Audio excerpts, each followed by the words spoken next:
My name is George Yabu, and I'm one half of Yabu Pushelberg. And I'm Glenn Pushelberg of Pushelberg and Yabu. We started very humbly out of university in Canada. Started doing simple projects, gradually became known in Canada, then became known in the United States and internationally. Slow and steady wins the race. What does that mean, that metaphor? And that is when you build design, architectural projects, interiors, they take a long time. And you get to build your craft over a number of years and decades. The essence of who we are is based on curiosity. We're curious about new places to go to. We're curious about cultures. So we have a worldview of life. We have a worldview of what people who travel the world want in their home. We're known for our work is long lasting. And I ran into a couple of clients recently that, haven't been doing much, and we reconnect again. Your project, 18 years later, still looks fresh and relevant. Today, they said everybody's looking for that. What's that money shot? What's that Instagrammable moment? But we don't design that way. We design for the duration, for the long run. One of our favorite residential projects is the Amani Residences in Tokyo. So this is the kind of a next step in that pathway. The more successful projects that come from out of our studio are ones that we have a really strong exploratory relationship with the client. And the more that the client is very open and warm and receiving, the more that they allow you into their world, into their mental scape, the better the project will end up being, because we are able to answer the problem to solve. And design is all about problem solving. Ayala Land is built as great projects, and I think this continues to be a landmark project. Well, you look at this building, and it's a really, really gorgeous building. It's, the amorphous quality, the soft edges, and so the outside skin of it, the overall form, the floor plate, informed interiors. A lot of our interiors, we continued that amorphous, soft quality. Some of it is influenced by nature, but there's a rigor to our work. So the functionality of the interiors, how the spaces are used, are really we're not compromised by more of an artful architectural form.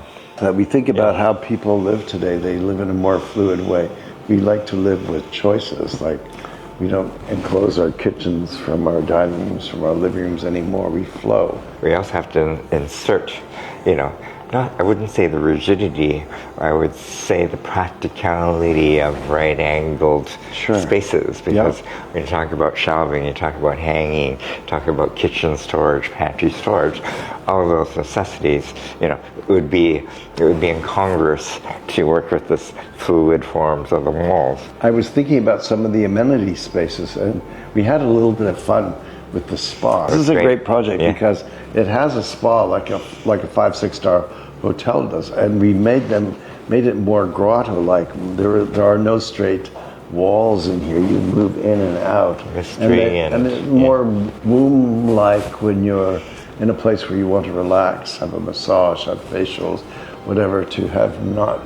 It doesn't give the spaces all away at once, so you've got little alcoves and things in it. And also it just gives you a sense of a bit more individual privacy and less aware of there are others around. So it carries on that exclusivity even in the realm of the spa. Coming from the world of designing hotels, you design the most aspirational bathrooms on earth, the most aspirational cooking areas on earth.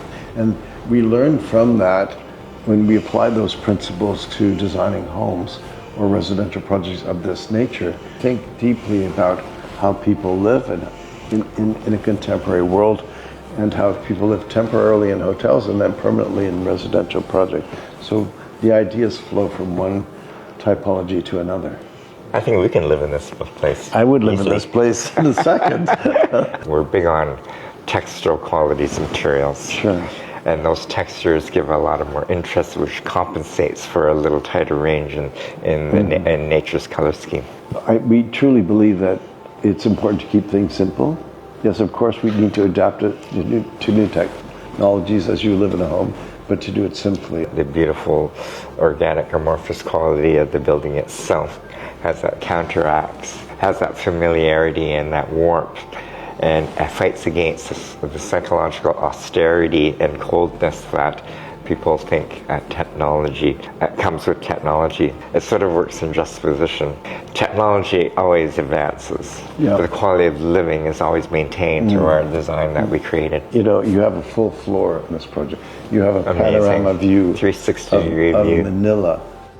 That to me is luxury. When you plan the interiors, you base it on those notions of views, of panorama, of space, of choosing materials that are bespoke and special, but not ostentatious. The bones of the interiors are a kind of soft modernity, which allows for each homeowner to decide, am I a minimalist? Am I modernist? Am I classical? Am I traditional?